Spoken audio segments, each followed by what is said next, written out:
Muy buenas tardes a todos, muchas gracias por estar aquí, en esta que viene a ser la 13ª sesión del Seminario de Discusión Teórica del Departamento.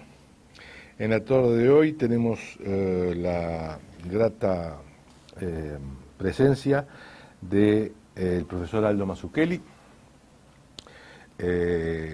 Aldo es PhD en Letras en la Universidad de Stanford. Ha publicado numerosas obras en materia de poesía, de ensayo. Fue profesor asistente en la Universidad de Brown y en la actualidad se desempeña como profesor de la Facultad de Humanidades y Ciencias de Educación en la Universidad de la República. El tema que Aldo nos ha sugerido es un tema de alto interés para nosotros porque tiene mucho que ver con con los énfasis que ha tomado últimamente, en las últimas décadas, la educación universitaria. El tema ha sido expresado así: una formulación posible para el problema de las humanidades en la universidad. Yo creo que a los efectos de darle buen uso al tiempo, lo mejor es que le deje la palabra a Aldo y muchas gracias a todos. Aldo, adelante. Bueno, buenas tardes y gracias por la oportunidad, al profesor Javier Bonilla y a los colegas aquí presentes, por la oportunidad de exponer sobre este tema un poco, a veces que parece un poco inasible porque tiene muchas ramificaciones, yo diría. Yo creo que la motivación para proponer este tema, bueno, la motivación básica es que yo me dedico a las humanidades y que hace tiempo, y yo creo que de modo cíclico, es decir, es algo que voy a proponer ya de arranque, que es constitutivo de la disciplina y especialmente de su constitución moderna. Ahora vamos a aclarar, las humanidades están en crisis, siempre están en crisis. Entonces quizá convendrá en un tema así que tiene muchas aristas, como definir un poco los términos y ver de qué uno va a tratar en qué está uno pensando y en qué no. Entonces, ¿cómo se define esa crisis? Bueno, últimamente, pero no solo últimamente, sino que si uno repasa la historia, por ejemplo, del siglo XX y XIX, ya con el avance del positivismo aparece este argumento. El argumento principal contra las humanidades es el de la falta de utilidad. Las humanidades no sirven para nada, digamos. Esto, bueno, para poner un ejemplo nuevo y un ejemplo viejo, o bueno, por lo menos un ejemplo nuevo cercano, el ministro de Educación, de Japón, el nombre no lo recuerdo de memoria ahora, aunque lo tengo anotado por ahí, planteó en julio de este año en una carta que se hizo pública a las universidades públicas de Japón, estatales, la necesidad de cerrar las carreras y los departamentos de humanidades o convertirlos en instrumentales a otras carreras y dedicar los recursos, imagino que se refiere a profesores y a dinero y a locales y demás, a áreas que sean útiles al quehacer público. Estoy citando este ejemplo porque me parece relevante. Es un país culto, digamos, un país desarrollado, un país central, un país con recursos, en principio, comparativamente, ¿no? Esto, como decía, no es nuevo, hay numerosos ejemplos, y de hecho hay una cierta bibliografía última publicada, por ejemplo, yo la que tengo más presente está publicada en inglés, pero también hay en francés, por cierto, un debate acerca de, y también hay algo en América Latina, algo que se publicó en la Revista Chilena de Literatura, por ejemplo, en el año 2013, que es un número muy interesante sobre la escritura y las humanidades, pero hay, digo, en esta literatura un poco la historia, en varios de esos libros, The Last Professors, por ejemplo. Después, en todo caso, se podría agregar una bibliografía a esto, que no viene al caso ahora. Hay el registro de que este argumento sobre la utilidad es un argumento que aparece y que ha sido avanzado y planteado con fuerza por, digamos, grandes empresarios, por ejemplo, con cierta voz pública en Estados Unidos hacia comienzo del siglo XX. O sea que estaba muy claro que había, que esto estaba en la agenda, ¿no?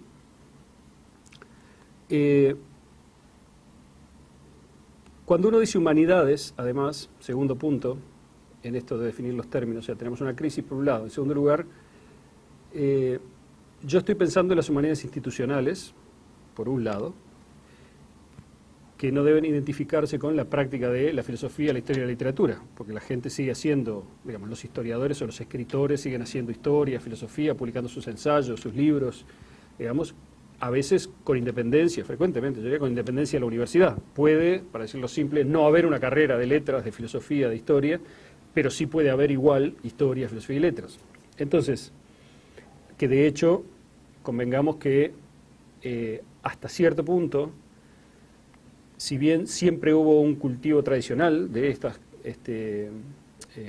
áreas o quehaceres, y siempre hubo un cierto grado de institucionalización a través de la enseñanza, ya desde la antigüedad, cuando hablamos de humanidades en general lo que uno tiene en mente son las humanidades modernas, que tienen su origen en el siglo XIX. En particular la creación de la Universidad de Berlín, que es en la primera década del siglo XIX, da lugar a un debate y a la conformación de una serie de estructuras, digamos, institucionales que son el origen de la universidad moderna, no de la universidad moderna en el sentido amplio de modernidad, porque eso hay que remontarlo a la Edad Media, al Renacimiento, pero sí de la universidad moderna en el sentido de la modernidad tardía, que es, de hecho, la estructura que nosotros hemos heredado y que mal que bien funciona y se ha desarrollado. Es decir, que es lo que llama la atención enseguida, que esta creación de la universidad moderna tiene que ver con una instalación, digamos así, en Occidente de un programa científico y un predominio de lento y no manifiesto al principio. Si uno repasa, por ejemplo, las materias, las asignaturas y la jerarquía relativa de asignaturas de la Universidad de Berlín, por ejemplo, lo que tenemos todavía es lo que voy a desarrollar después, pero es una suerte de énfasis en el estudio desinteresado. Ahora voy a explicar, esto es clave, ¿no? Pero eso se va transformando a lo largo del XIX hacia lo aplicado, es decir, de estudiar matemáticas, filosofía, ¿no? Se pasa a estudiar ingeniería, medicina, arquitectura y luego todas las ramificaciones aplicadas de las disciplinas profesionales, digamos, del siglo de la modernidad, de la contemporaneidad. Entonces, ese cambio fue muy rápido, históricamente se dio en décadas, ¿no?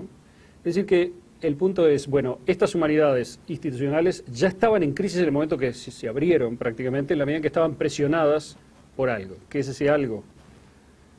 Yo diría que tiene que ver con la legitimidad del conocimiento. Es decir, en virtud de que se afirma lo que se afirma y rápidamente, aunque es un problema distinto, ¿cuál es la justificación para asignar recursos públicos, por ejemplo, o recursos de cualquier tipo, a este estudio, a esta carrera, a esta disciplina, a este rumbo? Entonces, en la medida en que la ciencia, entendida en su formulación más moderna, ¿no? Más contemporánea, es decir, con un proyecto que tiene que ver con la experimentación, que tiene que ver con una visión del mundo objetivadora, es decir, de creación de objetos de estudio, ¿sí? Y esa creación de objetos de estudio, además, va unida, en general, a ciertos protocolos, a un cierto método y a una cierta sensación de limitación del conocimiento para garantizar su generabilidad, digamos.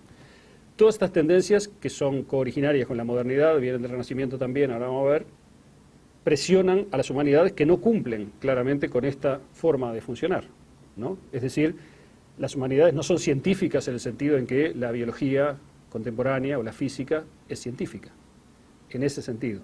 No sé si esto es claro, pero digamos, quizás sea hasta trivial, pero me parece que es bueno dejarlo establecido al principio para pasar a otras cosas después. Entonces,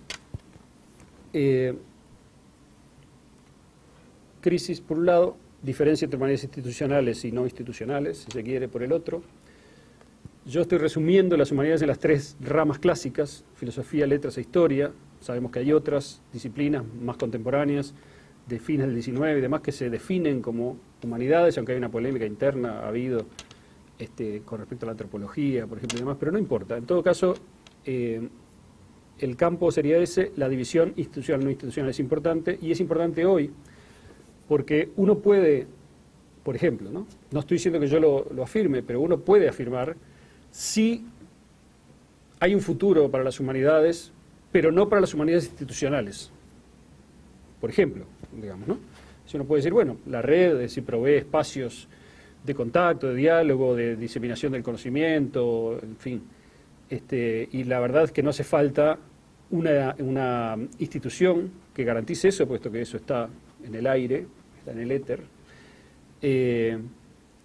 Y bueno, yo no creo eso, si bien sí creo que la existencia de una posible virtualización de las humanidades, que ya está completamente lanzada, es positiva, es beneficiosa para la práctica de las humanidades, pero no me parece que sea suficiente. Creo que también hay otro aspecto que tiene que ver con la transmisión estructurada del conocimiento que es central, y que olvidar ese aspecto es un problema, y es un problema muy presente también.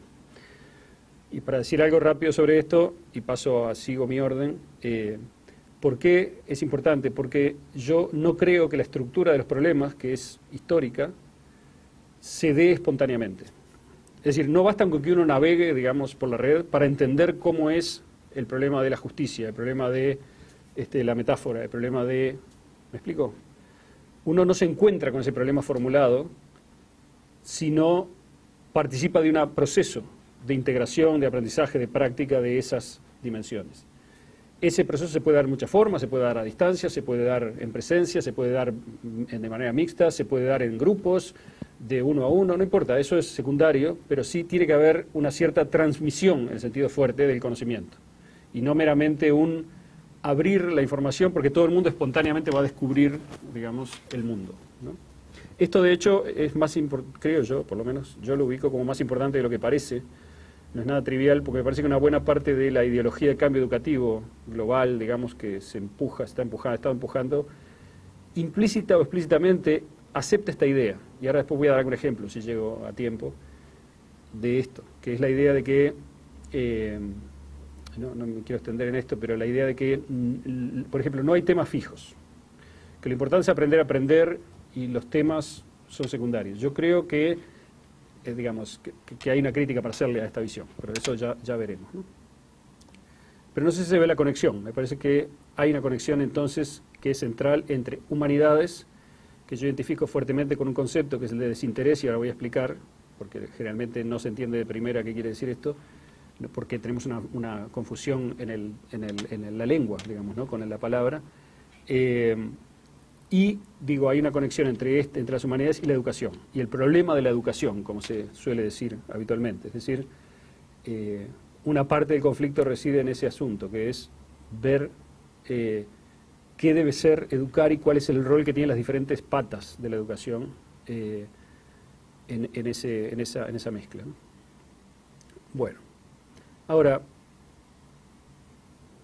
paso a lo que para mí es un tercer punto, que es, bueno, entonces si hay una historia de las humanidades, ¿cuál será el hilo conductor? O finalmente, si quizá a través de la historia de las humanidades podemos, así como dije que los problemas tienen una estructura y que es histórica, quizá para definir el concepto de humanidades se pueda pensar en cuál es la historia de las humanidades y ver dónde está ese hilo o esa comunidad temática o de objeto, si quieren pensarlo así, que viene de la antigüedad hasta el presente. El origen en general de esta...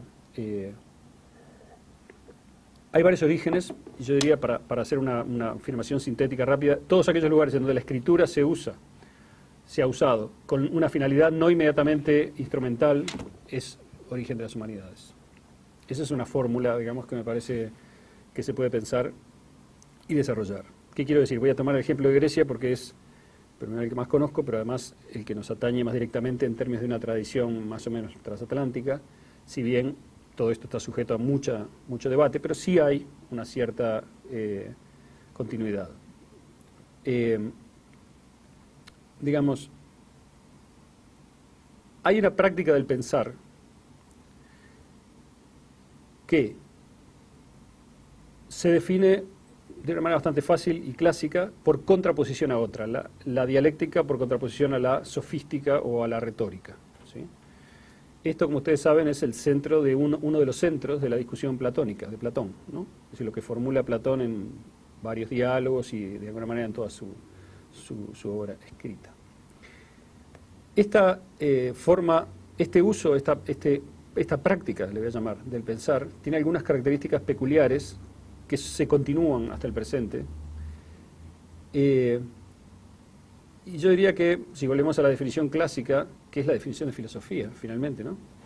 Es decir, es un pensar cuyo objeto es, o cuyo compromiso, es con una suerte de horizonte móvil, que es la verdad, que se va, se mueve, y que no es la verdad, sino es la verdad de un asunto, la verdad del amor, la verdad de la justicia, la verdad de, ¿no?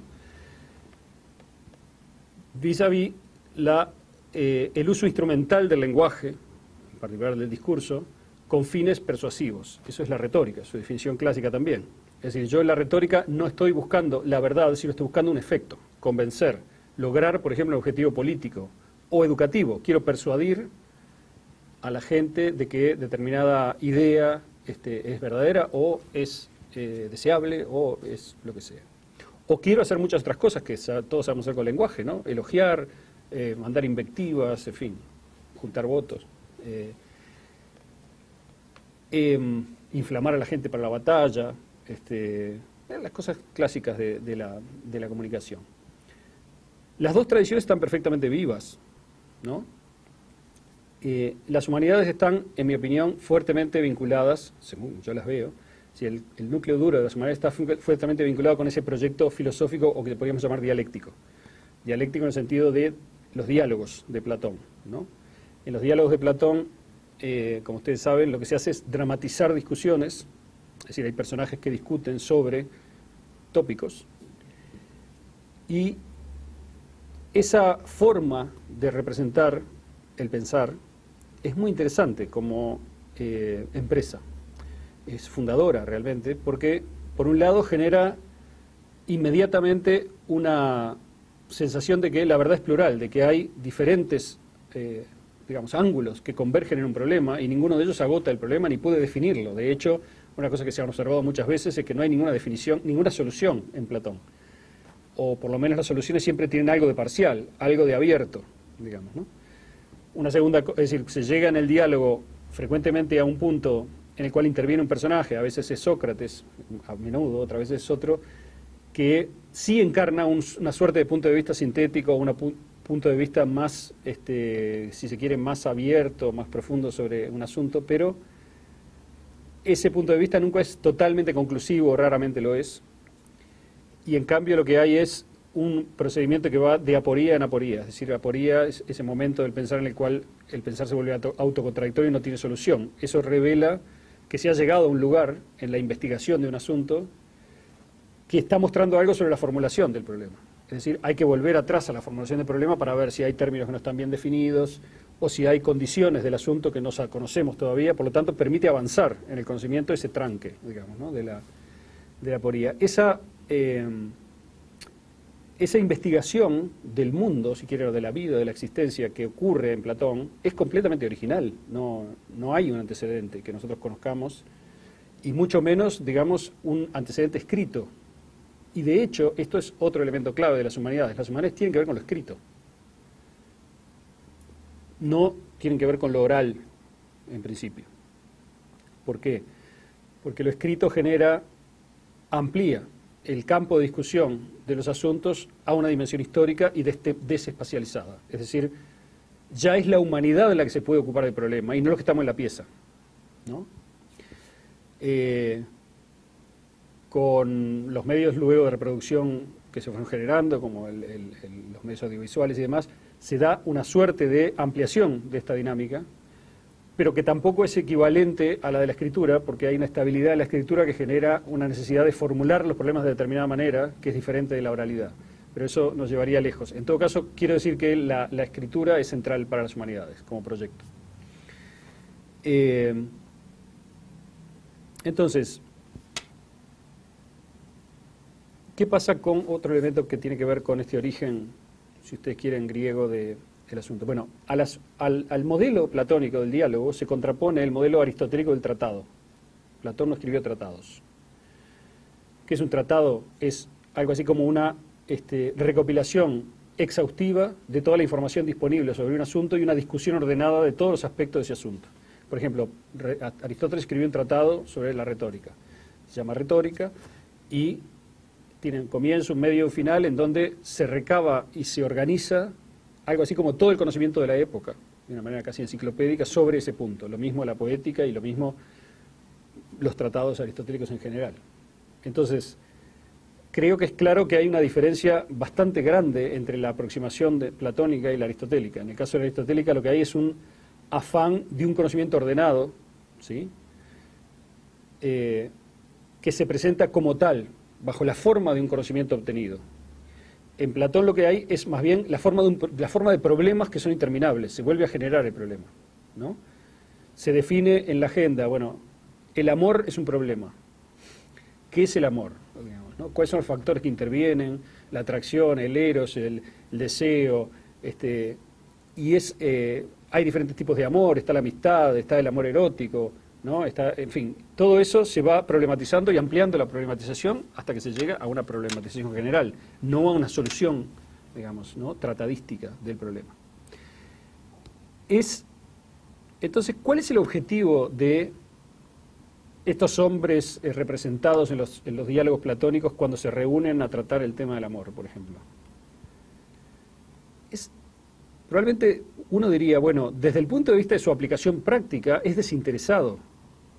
¿Me explico? En el sentido de que no se busca directamente obtener un conocimiento aplicable sobre un problema u otro.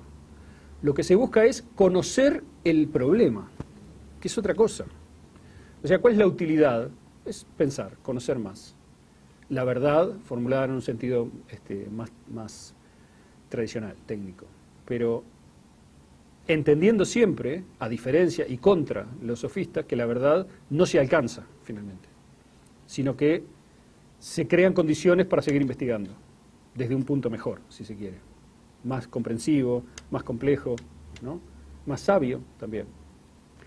Y en ese sentido, la conexión, y esta palabra que usé es clave, porque la conexión entre humanidades y sabiduría es una conexión importante, tradicional, y que era muy clara en Grecia, y que se borroneó, yo diría, bastante, hacia cuanto más nos acercamos al presente.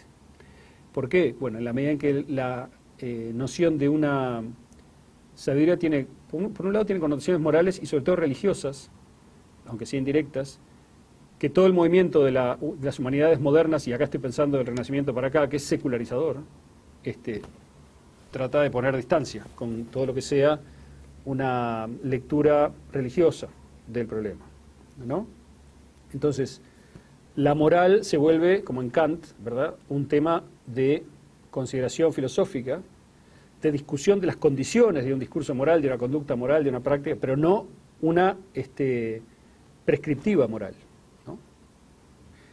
Entonces hay una transformación que ocurre luego, en donde, aunque estaba en germen en la antigüedad, en la cual los problemas éticos, morales se convierten en... Hay una metadiscusión sobre ellos, hay una discusión sobre lo moral, que se separa una vez más de la retórica. La retórica es el moralista que sabe lo que está bien y te lo dice, digamos, ¿no? Y trata de convencerte de que esto es lo que está bien. Creo que la distinción se va trazando con bastante claridad, y al lado de la distinción que no es instrumental, que no es aplicado, que no busca una utilidad, ese es el lado que yo creo genuinamente ha sido el hilo conductor del quehacer de las humanidades, es el pensar. Esto, acá voy a traducir otro elemento que es clave, no se reduce en absoluto a las letras y a la filosofía. Las matemáticas son parte de las humanidades, claramente. Y las ciencias no aplicadas, la geometría, la matemática, etcétera, son parte de lo que yo entiendo por desinteresado, ¿sí? Es decir, el estudio de la geometría pura o de la matemática teórica es parte de esto que estoy diciendo, ¿no? Lo que se busca es entrar en un régimen de problemas, el régimen de problemas de un campo, por ejemplo, de las matemáticas, y desarrollarlo. Avanzar dentro de él, digamos, descubrir dentro de él encontrar nuevas conexiones, nuevas formulaciones. Eso no se piensa en principio como aplicable a. ¿Sí? O sea que creo que hay una diferencia que confío en que sea bastante clara entre lo que estamos entendiendo por desinteresado y lo que se está entendiendo por aplicado, o instrumental o instrumentalizable. Bueno, entonces, tenemos un problema importante, que es el problema de la unión en estos orígenes, en Platón, por ejemplo, de una investigación única sobre el hombre y la naturaleza, que luego se parte en muchas líneas.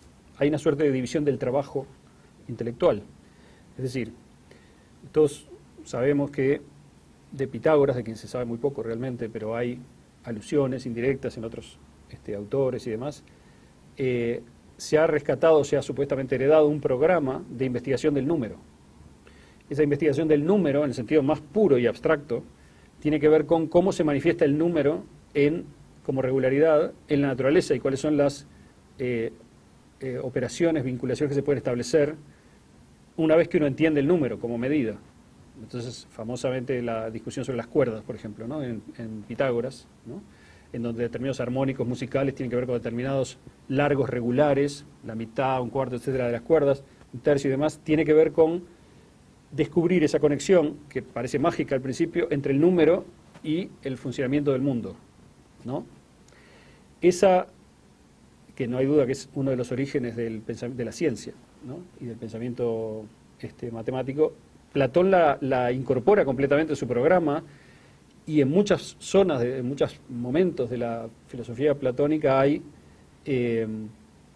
la clara, incluso hay diálogos enteros. El Timeo, por ejemplo, es un diálogo muy, muy abstruso y muy complejo, cosmológico, pero que fue el gran diálogo del Renacimiento, o sea, el diálogo más rescatado en el Renacimiento, que luego hoy se lee poco, es un diálogo monumental, por cierto, ¿no? En todo sentido, y es muy tardío, pero es uno de los últimos que escribió Platón, en donde se trata de establecer una correlación entre lo numérico y la verdad del universo.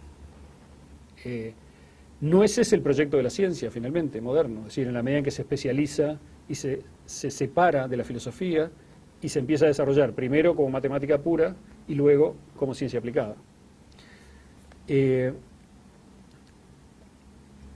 ¿Por qué digo que es un problema esto? Porque Platón establece una jerarquía. Él dice, por ejemplo, en el libro 10 de la República, hay otros lugares, en el 3 también, y en muchos otros diálogos, pero vamos a usar ese ejemplo. Él está hablando acerca de los poetas y cómo los poetas deben ser expulsados de la República, porque finalmente son un factor de... En realidad es muy irónico el diálogo. La idea es que los poetas, sobre todo los poetas trágicos, que cantan, digamos, a las peores emociones humanas, a las pasiones y demás, termina siendo un mal ejemplo para la educación de la juventud. Sin embargo, el diálogo termina con Sócrates diciendo, bueno, pero vamos a darles una última oportunidad porque a todos nos encanta la poesía, ¿no? Y el teatro, que intenten, digamos, demostrarnos que tienen derecho a quedarse en la República y con mucho gusto los vamos a dejar quedarse, ¿no? Así termina. O sea que hay una ironía, pero antes, como parte del argumento, creo que Sócrates mismo que dice que el alma está dividida en diferentes partes y que la parte más elevadas son las que tienen que ver con la medida y con la medida y el número. Y esa es la zona más cercana a Dios y a la verdad, digamos, ¿no? Entonces, mientras que la zona baja, que es la que tiene que ver con las pasiones, ¿no?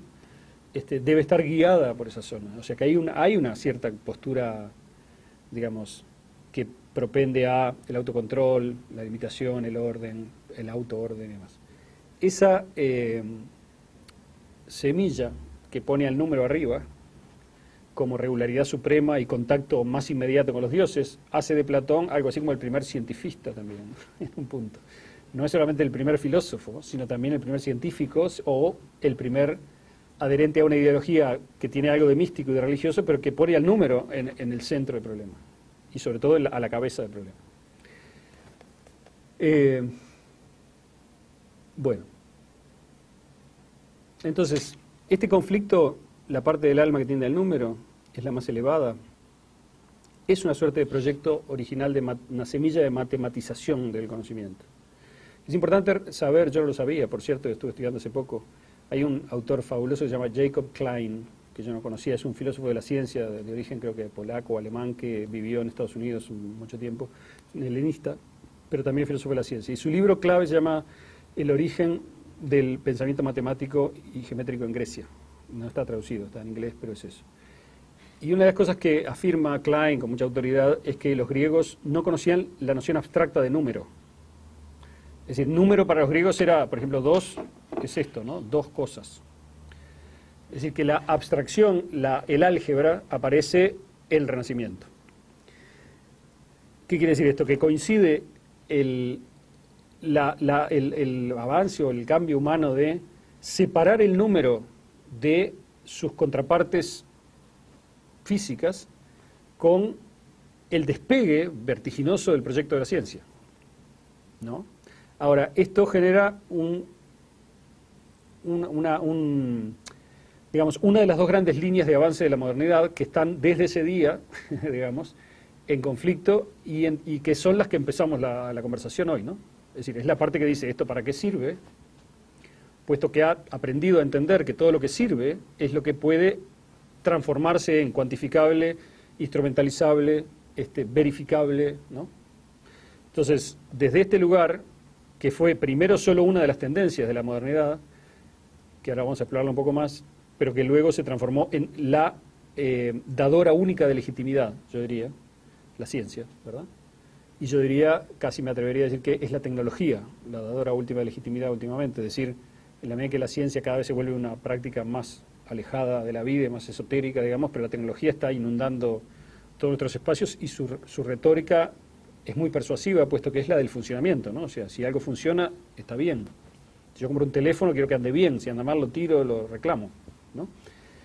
Ahora, esa tendencia científica que surge en el Renacimiento, junto con el rescate parejo, digamos, de los textos, sobre todo de la filosofía y del arte griegos, de la literatura, porque el rescate de los textos más técnicos, por ejemplo, de medicina, astronomía, etcétera, había ocurrido antes, ¿no? En el siglo XI, en Toledo y en el sur de Italia después, o es cuando ocurre hacia el siglo XV el rescate de los textos más filosóficos. O sea que, a ver, vayamos al Renacimiento un segundo, porque en esta historia rápida, digamos, del asunto me parece que es ilustrativo. En ese rescate, esto es muy conocido, lo voy a decir muy breve porque todo el mundo lo sabe, hay una recuperación de la confianza en lo humano, para decirlo rápido, puesto que el descubrimiento de esas formas de pensar, de expresarse, de esa literatura, y la libertad, digamos, y la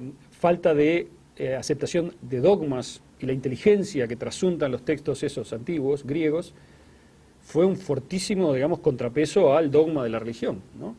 Y de la teología y de las diferentes confesiones, en particular del cristianismo. Entonces, ese es el proyecto, digamos, es un momento fundamental de un proyecto secularizador, y creo no, es así, la palabra humanidades viene exactamente de ahí, de lo humano por contraposición a lo que no es humano, ¿no?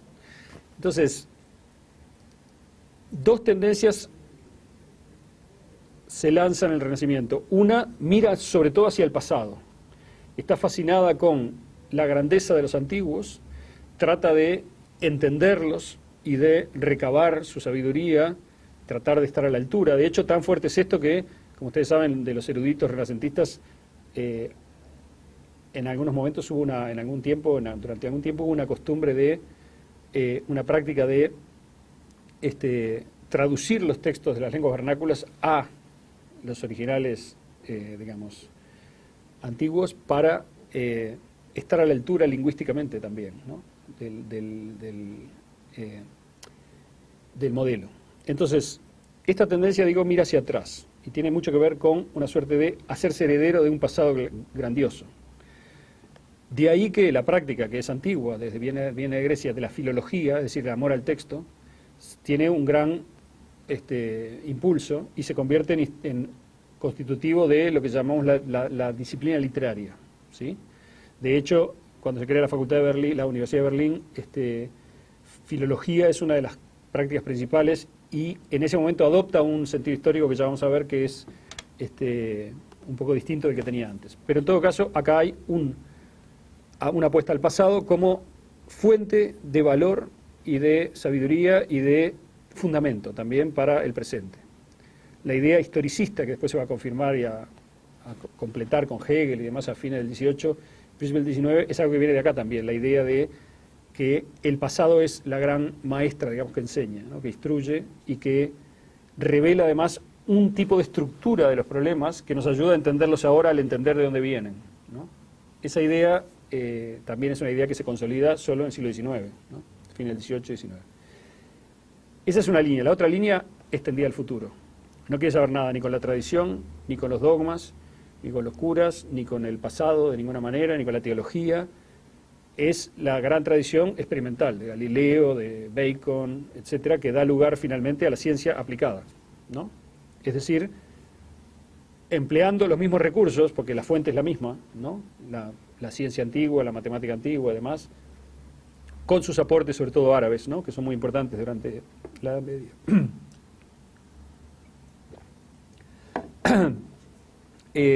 Empieza su desarrollo autónomo y en cierto modo en tensión. Uno tendido al futuro, otro tendido al pasado.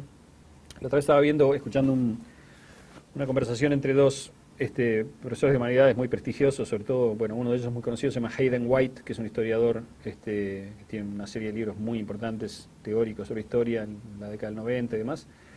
Y del otro lado, el que lo entrevistaba se llama Robert Harrison. Harrison es un profesor de Stanford, justamente donde estaba ocurriendo esta conversación. Y Harrison hacía una introducción, era sobre humanidades, ¿no?, en la discusión, y decía que hay dos tendencias, una es al genio y otra es a la sabiduría. La tendencia al genio tiene que ver con la inventiva, la originalidad, la creatividad, y tiene que ver con la ciencia, y la tendencia a la sabiduría es la que estamos discutiendo, ¿no? Tiene que ver con una cierta cautela y perseverancia respecto de la formulación de los problemas y su capacidad de aplicarlos. Una encarnada en la ciencia y la otra en las humanidades. Esas dos tendencias, que son constitutivas de lo humano, supuestamente, decía Harrison, están desbalanceadas, ¿no? En esta época, esta es una época que presta mucha atención, digamos, al futuro, lo decía en el 2008, que es cuando ocurrió, todo cambia muy rápido, pero no sé si lo pensará igual Harrison ahora, pero en ese momento él decía, bueno, no, esta es una época globalmente en donde realmente lo viejo no tiene ningún prestigio. Lo que nos interesa es lo nuevo, digamos, la juventud eterna y el genio, la inventiva, la creación. Y realmente hay un retirarse respecto de la historia, del dato, del pasado, todo eso parece algo o destinado a lo sumo a una suerte de turismo, esto no lo dice Harrison, lo digo yo, pero destinado a una suerte de visita como turística, pero no orgánica, ¿no? Es una visita turística, digamos, ¿no? De repente me intereso por algo, casualmente, una figura del pasado, una época, un aspecto, voy y lo miro un poco, pero realmente eso no constituye el centro de nada, digamos, ¿no? Sino que tiene que ver más bien con una suerte de recreación que se acerca mucho al entretenimiento, ¿no? Bueno, en fin, entonces este panorama que estoy tratando de pintar muestra, creo yo, o deja planteado por qué ya en el momento de la institucionalización de las humanidades modernas en el 19 está un poco el partido bastante jugado, digamos, ¿no? Es decir, la tendencia global está avanzando y ya instalándose con la revolución industrial hacia lo tecnológico. Y por un tiempo, y esto responde a una cuestión histórica, hay algunos autores, como Gumbrecht, por ejemplo, que tiene un artículo muy bueno sobre esto, que hacen un argumento fuerte respecto de esto, casi diciendo, bueno, este es el momento en el cual se institucionalizaron las humanidades, es el momento exactamente el momento en el cual las repúblicas nacientes precisaban un discurso legitimador y lo fueron a recabar al pasado. Le pagaban a unos señores, los filólogos, para que construyesen un discurso que demostrase la legendaria legitimidad y raíces y demás del pueblo alemán o de la nación francesa. Estrictamente, el argumento creo que es de Weber, primero, de Max Weber, que tiene una complicación más que dice que en realidad esto ocurre cuando una nación tiene una gran derrota, militar o algo por el estilo. Entonces, es así que, bueno, la Alemania vencida por Napoleón, digamos, desarrolla con un fuerte sentido nacionalista la Universidad de Berlín, que luego Francia, después del desastre del 70, también, digamos, va a establecer una gran reflexión acerca de su digamos, pasado nacional y de lo francés y cosas por el estilo, que va reemplazando a lo universal, que todavía va a haber estado en el centro antes. como siempre rezagada, ¿no? España, digamos, en el 98, después de la derrota de Cuba, aparece Menéndez Pidal, que desarrolla la teoría, bueno, desarrolla filológicamente la historia del poema del Cid también de los romances, ¿no? Del romancero como dos fuentes legendarias de la nacionalidad española, castellana, ¿sí? Por la lengua, ¿verdad? La lengua es el vehículo que permite hacer esto. La chanson de Roland en Francia y todo eso. Entonces, nosotros tenemos, en las repúblicas americanas hay claros ejemplos de esto, ¿no? Los historiadores, como por ejemplo Carlos María Ramírez o Francisco Bauzá en Uruguay, o poetas como Sorrella San Martín, juegan un papel central en la construcción de la nacionalidad. Ellos son los que inventaron el relato de Uruguay, ¿no? De Artigas, de toda la compleja ecología histórica, digamos, que cuenta una narración acerca de los fundadores, ¿sí? Entonces, esta es una función histórica que las humanidades institucionalizadas tuvieron y que ya no tienen, en principio. El país ya no precisa, digamos, un relato de ese tipo. Son repúblicas que mal que bien están consolidadas y que tienen otra complejidad de problemas, digamos, pero no ese tipo de centralidad de la elaboración de un relato autónomo y autóctono, ¿no? Siguiendo este argumento, entonces, una de las razones históricas, no es la única, para la formación de las humanidades institucionales ya no tiene razón de ser. ¿Cuál es otra razón que también Gumbrecht, por ejemplo, la plantea? Dice, bueno, es parte del contrato de la modernidad, es decir, en la medida en que el proyecto de generar repúblicas no aristocráticas, repúblicas democráticas, tiene que ver con generar un espacio sponsorizado por el Estado, en principio, o por agentes privados, digamos, que respondan a esta ideología general de la nación, que permita el acceso democrático a lo que antes fue un patrimonio de la aristocracia, el arte, el pensamiento, etcétera, ¿no? Entonces, esta es otra de las líneas que habrían justificado de manera fuerte la instalación de las humanidades como disciplinas universitarias, puesto que parte del contrato, digamos así, con el nuevo ciudadano, el contrato no escrito, ¿no? Con el ciudadano nuevo es, te voy a dar la posibilidad de, te pido, ¿no? Que te disciplines, que trabajes, que cumplas con determinadas leyes, te voy a dar la posibilidad de que tengas esparcimiento, parques y jardines, transporte público y educación, en este sentido, ¿no? Es una educación que, en principio, se inscribe bajo el signo de la Bildung, la expresión alemana, ¿no? Es decir, darle la posibilidad a cada individuo, dentro del proyecto de sujeto moderno, que saque de sí aquello que le es propio. O sea, que cada uno se convierta en aquello que es, sería la idea, grosso modo, de la Bildung, ¿no? Dar la posibilidad de que cada uno se convierta en lo que es parte de ese proyecto moderno, ¿sí? Las humanidades son centrales en esto, en la medida en que son un espacio de apertura a las diferentes posibilidades, sin cierre, durante la época de la educación, ¿no? Durante los años de formación, en donde hay una, ¿cómo decir?, un estímulo a la diversidad de exploraciones, una falta de urgencia respecto del cierre de esas opciones en una carrera profesional determinada. Y de hecho, durante un tiempo, y ahora yo creo que en Estados Unidos muchas de las universidades en los 4 años del college lo mantienen y en otros lugares también, no hay un énfasis en cerrar en una carrera profesional la educación, sino que hay un tiempo de la educación superior de apertura, ¿no? De hecho, por ejemplo, en los currículum, en los títulos, siempre hay un major y un minor, y el major y minor se estimula que sean muy distintos, ¿no? Si uno tiene un major en biología y un minor en literatura inglesa, digamos. Eso es lo común. Es menos común al revés, pero puede pasar también. Luego se siguen estudios especializados y ahí sí son una carrera profesional, ¿no? Bueno, entonces,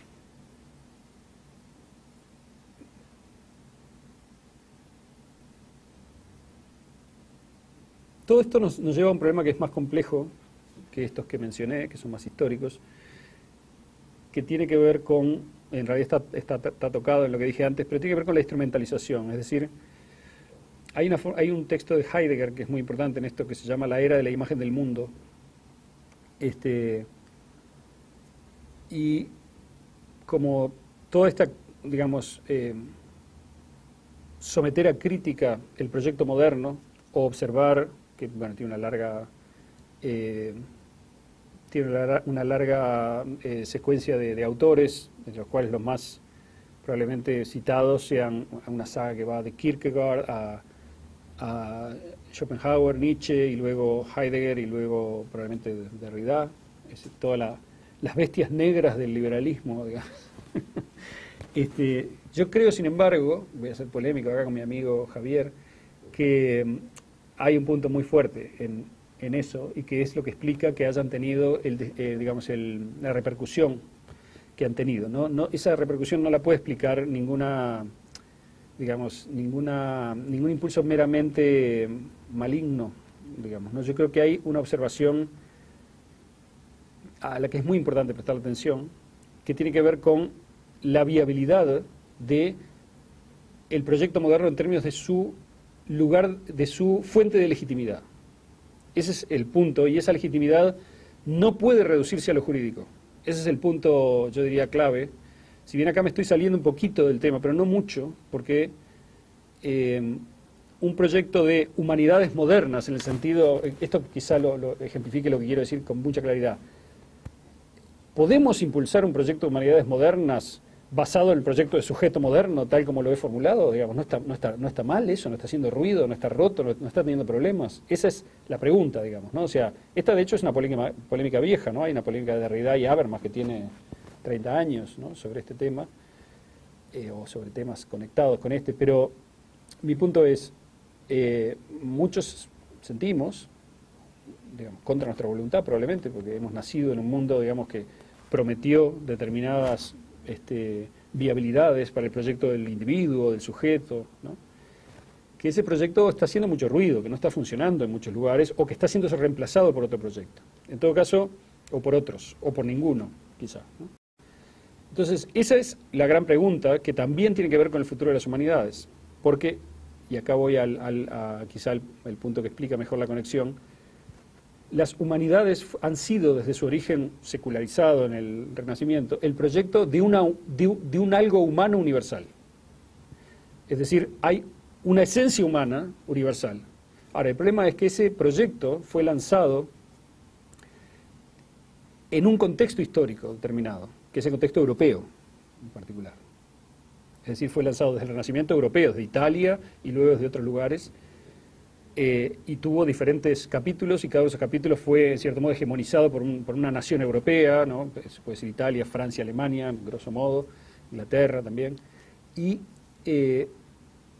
ese proyecto luego ha tenido diferentes niveles o grados de expansión, y hay una forma de leer toda esta expansión que ve al proyecto de globalización como una fase, digamos, de ese proyecto de lo humano, ahora llevado a un nivel global, ¿sí?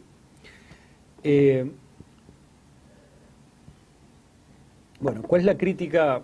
Estoy tratando de sintetizar en pocas palabras cosas que son muy complejas, pero ¿cuál es la crítica principal a la que ha sometido el pensamiento negativo o crítico, digamos, de estos autores que he dicho de diferentes maneras, a esta aspiración de que lo humano se identifique con el proyecto occidental de lo humano, digamos, ¿no? Bueno, el proyecto occidental de lo humano ha triunfado, no hay ninguna duda, ¿no? Es decir, es el proyecto de la ciencia global, de la globalización, en el sentido que lo conocemos, ¿no?, de lo hegemónico.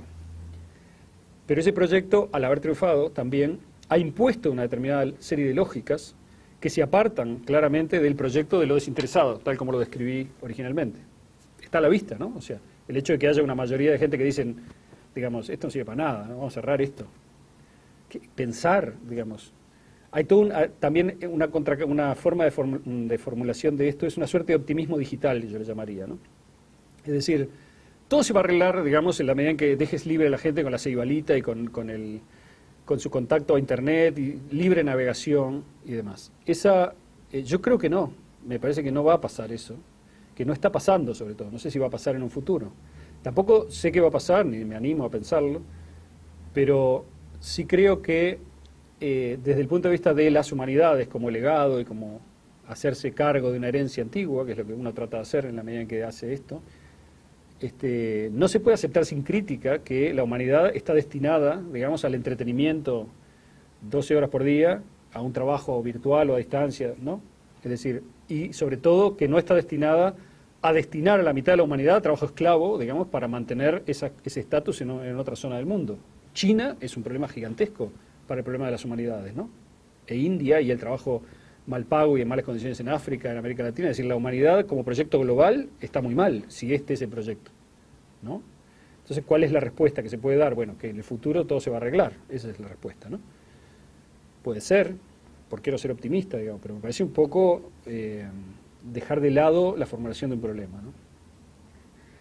No quiero entrar más en esto, hay discusiones filosóficas sobre cómo se fundó el yo, digamos, cartesiano, que es lo que discute Heidegger, por ejemplo, la era de la imagen del mundo. La idea básica y elemental es que el ego, digamos, el yo cartesiano, ya sabemos todos el cuentito, su única certeza es la de tener, o sea, ser esa conciencia que piensa. Es lo único sobre lo que puede tener certeza, de lo que puede afirmar algo.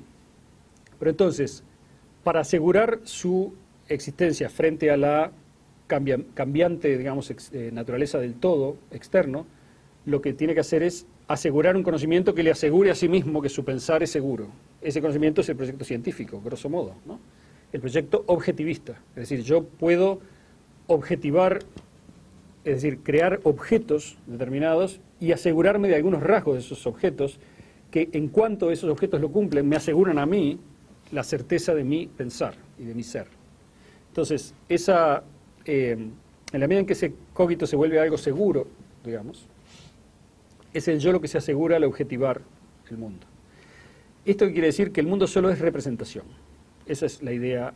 Se vuelve, todo el mundo posible es el mundo representable. Y representable quiere decir que puesto en códigos que son reconocibles en el futuro por otros o por mí mismo en otra circunstancia. Esto, según la crítica famosa de Derrida, lo que hace es hacer más improbable el acontecimiento. Es decir, ¿qué es un acontecimiento en este sentido? Bueno, aquello que no está previsto. En la medida en que todo está previsto, nada pasa. Esa es una intuición central, ¿no? Nada puede pasar en la medida en que todo está ya previsto. Lo que veo es algo que ya pasó, lo reconozco, ¿no? A su vez, toda la tecnología cumple con este proyecto de la representación. Si ustedes lo piensan, el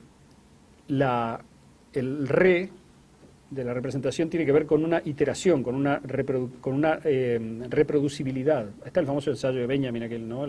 La obra de arte de la reproducción técnica. Es decir, lo propio de este proyecto, una de las cosas propias es la iteración, la repetibilidad, que va de la mano con la posibilidad de generalizar en términos de mercado, por ejemplo, los bienes y acomodar la existencia a una suerte de gramática preformateada fuera mío de los bienes, ¿no? El consumo, lo que se puede hacer, etcétera. Ese proceso avanza y avanza y avanza. Si uno viaja hoy, ve en la globalización, se encuentra, yo por lo menos creo ver así, cada vez menos con cosas nuevas en los lugares a donde va y cada vez más con lo que ya sabe que se va a encontrar. No sé si es clara esta forma de formularlo, pero uno, digamos, visita, pero es como si estuviera en el mismo sitio o si ya hubiera estado.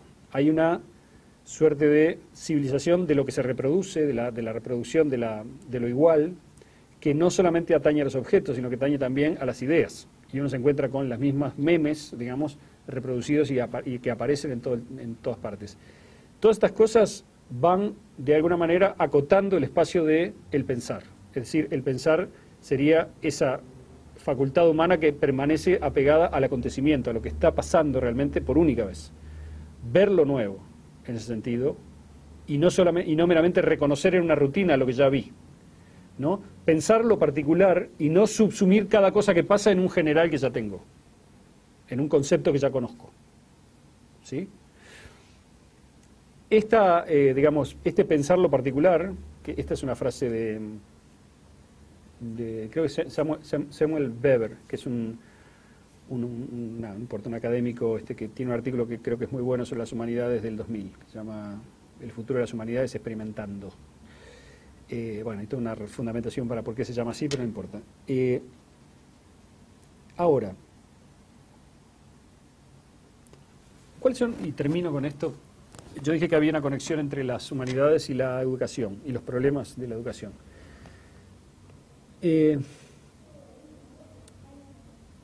Voy a leer un parrafito que escribí ahora antes de entrar acá porque quería ordenarme y capaz que lo hago más sintético. Un caso particular de esta tendencia a la numerización e instrumentalización es la organización de la comunicación en la era de la virtualidad.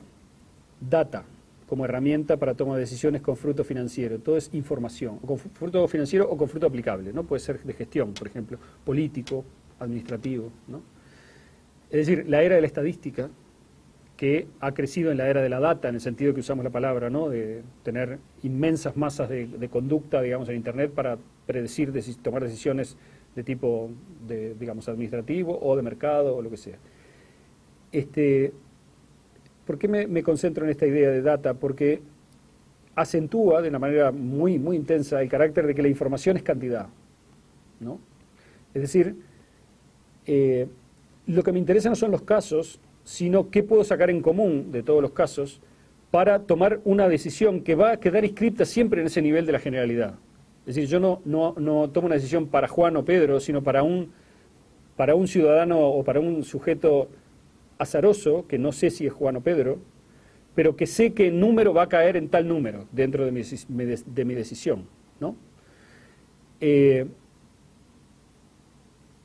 ¿Cuáles son algunas de las tendencias que uno ve repetidas en los documentos, por ejemplo, que proponen o que han propuesto recientemente el cambio de ADN de la educación para Uruguay en particular? Uno de ellos es que hay que terminar con la idea de que la información es un bien escaso. Eso es, estoy tratando de ser fiel a un documento, no importa el origen, pero sí tiene que ver con esta idea de cambio de ADN, y creo que representa muy bien tendencias que no son solo uruguayas, sino que son globales en la educación. La información no es un bien escaso. Yo diría, bueno, la información no es un bien, ¿no? Es decir, no es un commodity.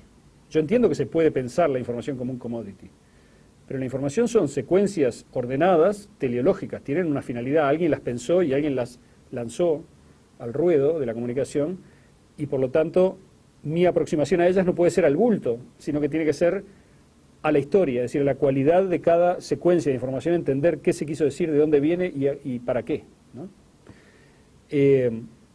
Esto, por supuesto, que como ideal es inasequible, no se puede enseñar todo, la complejidad ha aumentado y aumenta día a día geométricamente, no se puede pretender abarcar todo el saber ni todos los campos del quehacer, pero de ahí no se deduce que no haya que abarcar ninguno, digamos, ¿no? Que es lo que surge un poco con la idea de el segundo de los principios o de las líneas que me gustaría destacar, que es el problema no es comunicar contenidos estables ya. Eso lo dice literalmente uno de los documentos que estuve mirando. Es decir, el contenido no importa, lo que importa es que cualquier contenido sirva como herramienta para aprender una habilidad, una destreza o una resolución de problemas, una capacidad para resolver problemas. Esto yo creo que es otro problema que también es criticable, parecido al anterior, puesto que del hecho de que hay una gran diversidad de culturas, por ejemplo, yo no veo dónde se deduce de que uno no debe tener ninguna. No sé, digamos, si mi formulación es suficientemente irónica o clara, pero lo que quiero decir claramente es, la diversidad presupone justamente una diferencia de muchas culturas que interactúen, que estén abiertas una a la otra, no que se impongan una a la otra, pero sí que reconozcan que hay diferencias y que es interesante que haya diferencias, pero además uno está lanzado en el mundo en determinada lengua, por ejemplo, para sin ir más lejos. Esa lengua tiene una historia, y esa historia es la historia de la experiencia de los hablantes de esa lengua en el pasado. Así, eso es una lengua. Esa lengua es un reservorio de problemas, de categorías, de formas de actuar, de formas de ver, y uno, me parece a mí, que parte de la educación es limitarlo a uno originalmente en una cultura para luego abrirlo a todas las otras. Pero no evitar todas las culturas, es decir, no transmitir ninguna, en la esperanza de que uno se vuelva automáticamente un homo universalis, no sé, o algo así, ¿no? Un ciudadano de la humanidad. Eso no va a ocurrir. Lo que pasa es que la gente más bien entra dentro de rutinas que están preestablecidas y que tienen que ver con el entretenimiento, la navegación, en el sentido más general, que llena el tiempo, digamos, pero que no provee particularmente de ningún sentido ni de ningún enraizamiento. La gente que logra hacer eso es gente que avanza más en su nivel de educación, llega probablemente a un nivel de conciencia, digamos, en términos de desarrollo de un rol en el mundo, adquiere una máscara, una persona en el mundo y puede ganarse la vida y funcionar, creo yo que probablemente perdiéndose muchas cosas, pero logrando entrar en el asunto. Pero para mucha gente eso significa exclusión en realidad, si uno no le da ninguna herramienta de origen desde la cual contrastar con otras, desde la cual ir a otras formas de ver el mundo, por ejemplo. Creo yo que esto se asocia bastante con una tendencia que hubo, que no sé si se va a revertir o no, de abandonar un poco la enseñanza, lo que antes se llamaba educación cívica, ¿no? Es decir, enseñarle a la gente que, bueno, si naciste en Uruguay, punto uno, hay determinados orígenes de esta comunidad históricos que es interesante, es importante conocer para saber cuál es el sentido de esto, qué vino antes de ahora, en qué vamos mejor o peor como comunidad, mantener una cierta identidad de comunidad. Otra cosa que deriva directamente de ahí es, ¿por qué significa ser un ciudadano aquí? No en cualquier país del mundo, o no en lo global. Está bien que hay que ser un ciudadano global, yo entiendo eso, pero también hay que ser un ciudadano de un lugar, de una comunidad, y entender cuáles son los acuerdos colectivos, aunque sean implícitos, que vamos a tratar de respetar, ¿no? O que sería bueno tener conscientes, por lo menos, para desrespetarlos de una manera consciente. Eso no veo que esté en el centro de nada.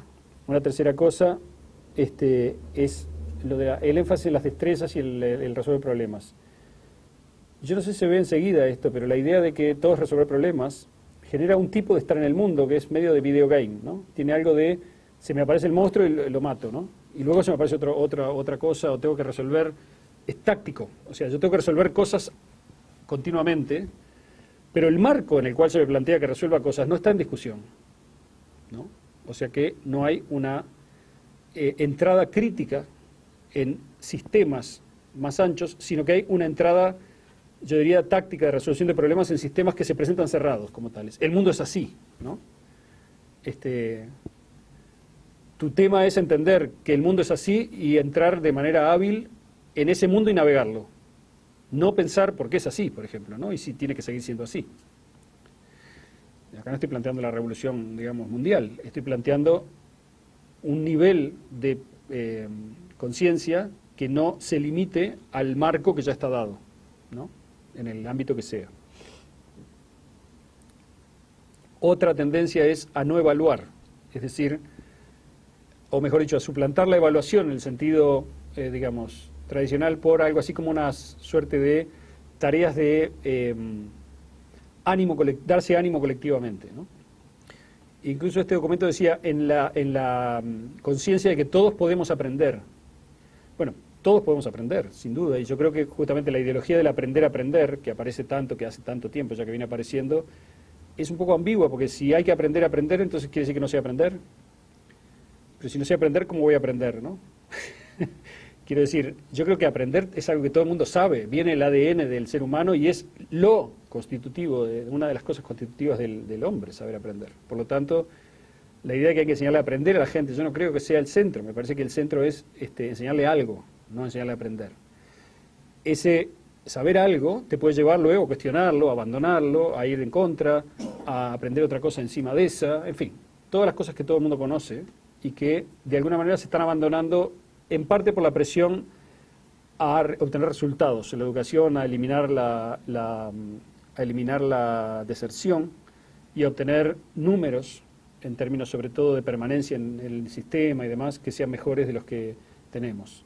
Eso es muy malo, creo que no está bien obtener esos números eliminando lo que se considera vallas. Yo no creo que sean vallas, me parece que son instancias en las cuales determinado nivel de integración a una cultura que se presupone que es la que se educa, se ha obtenido, ¿no? Bueno, finalmente, y termino con esto, me parece que hay algo en la comunicación contemporánea que plantea grandes problemas y que son problemas muy serios y muy importantes y que no se pueden ni evitar ni solucionar de manera fácil a esta conciencia de el pensar, en el sentido que lo planteé. Y uno de los temas centrales que tiene que ver con esto es el hipertexto, que tiene una relación compleja con las narraciones. Esto es decir, todo el saber humanístico es narrativo, grosso modo, ¿no? La historia es narrativa, la filosofía es narrativa, las narraciones, la literatura y demás son narrativas. ¿Qué es una narración? Generar una suerte de cápsula de una secuencia que genera un mundo, es decir, genera una lógica que uno puede seguir, y dentro de esa lógica que uno puede seguir ocurre determinada comprensión del mundo en virtud de la narración. Narrar es algo que todos los seres humanos sabemos hacer desde niños, que nos apasiona como personas dotadas de lenguaje y que es inherente a tener lenguaje. No vamos a eliminar la narración. El hipertexto es, en cierto modo, lo contrario a la narración. Es decir, yo en un hipertexto lo que tengo es un nodo que se abre en posibilidades y yo navego por esas posibilidades. Eso no es una narración. Porque una narración tiene como virtud que tiene un hilo que limita las opciones que yo puedo tomar. El hipertexto abre las opciones. En ese sentido es lo contrario, ¿no?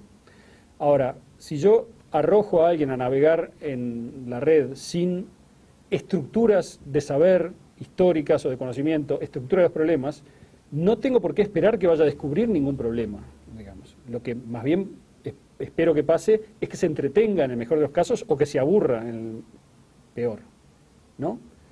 Pero quiero llamar la atención sobre esto porque esa, digamos, estructura que está muy repetida también en todo el mundo de la comunicación, en las noticias y sobre todo en el entretenimiento, es, digamos, de alguna manera aparta o genera ámbitos y formas de estar en el mundo que se apartan del pensar.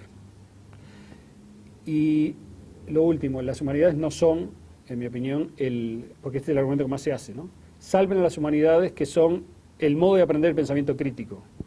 El pensamiento crítico se aprende en todas las disciplinas humanas, digamos, ¿no? Desde tener un kiosco hasta hacer filosofía, digamos, ¿no? Siempre hay una experiencia que se contrasta, una reflexión sobre ella, y eso genera la posibilidad de decir no, de entender que hay otra opción, etc. Lo que se quiere decir con eso no es tanto, creo yo, generar pensamiento crítico, porque eso sería muy restrictivo, sino integrar a la gente que viene a una historia de los problemas y su crítica, que los humaniza, es decir, que los vuelve parte de una herencia que finalmente tiene en sí misma su propia justificación. Yo no creo que si alguien se enamoró de Homero cuando era chico, digamos, en el liceo o lo que sea, o le pareció interesante Dante, o leyó, no sé, un cuento de Quiroga, no importa, digamos, no estoy comparando cosas de muy diferente dimensión, pero si descubrió lo que había ahí, es muy difícil que haya que explicárselo, ya lo sabe, digamos, ¿no? Porque tiene una experiencia directa de eso, que es, esto es el hombre, ¿no? Y por eso es un proyecto humanístico. Esto es el hombre que quiere decir, esta complejidad, este talento, esta riqueza de opciones, esta sabiduría estaba ahí. Yo me integro a ella cuando la conozco. Si dejamos eso fuera de la educación, si lo dejamos fuera de lo que se ofrece realmente a la gente que llega, digamos, lo que vamos a hacer es cambiar el mundo. Yo no digo que para mal, no sé para dónde, porque una de las opciones que tengo y que dejo abierta, que siempre pienso, es que simplemente nosotros somos el cierre de algo. Y lo que viene no sabemos qué es, pero definirá su bien en función de su propia lógica.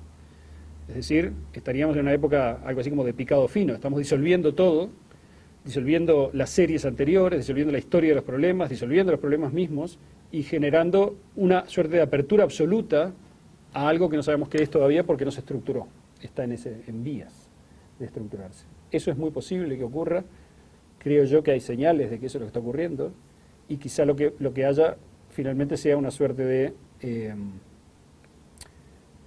complicado equilibrio, dialéctica entre ese pasado que no vamos a poder abandonar del todo y ese futuro que va a ser diferente de las condiciones que el pasado había establecido.